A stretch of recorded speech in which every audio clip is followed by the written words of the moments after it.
volunteered to accompany why? To accompany the former president. Because kailangan, what was the reason? Sabi mo, yung mga kasamaan mo, walang passport. Hindi po, wala po akong sinabing kasamahan ko walang passport. Sorry. Wala pong passport that time, yung mga PCTC Okay.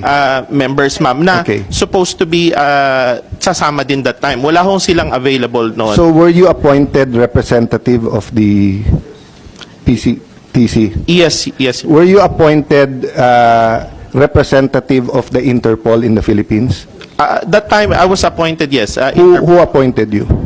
The PCTC, Your Honor. So can on that day? Yes, sir. So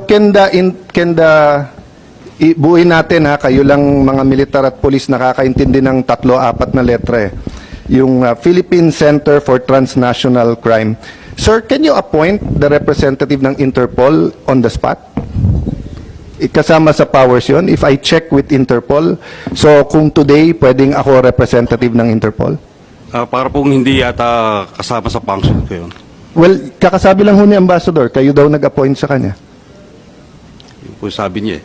So, but you're saying it's not. maintindihan. So hindi niyo po, Pwede ko na rin no. po, kasi he's Yeah. a competent authority. Yeah, no, let's, you're under oath, sir. Oh. You're Did under you oath. or did you not appoint him as The good ambassador representative? is a competent authority to represent us. But you Yes. did not appoint him. Hindi question if he's a Appointing competent. authority. Hindi You're pa not appointing appointing, authority. okay. Klaro po yun. Executive Order 265. Saan sa buong executive order na nagtatakda na magkaroon ng special envoy, sinasabi na meron kang papel para mag-oversee? Wala kasi akong mabasa Hindi po. katulad ni Senator Cayetano eh.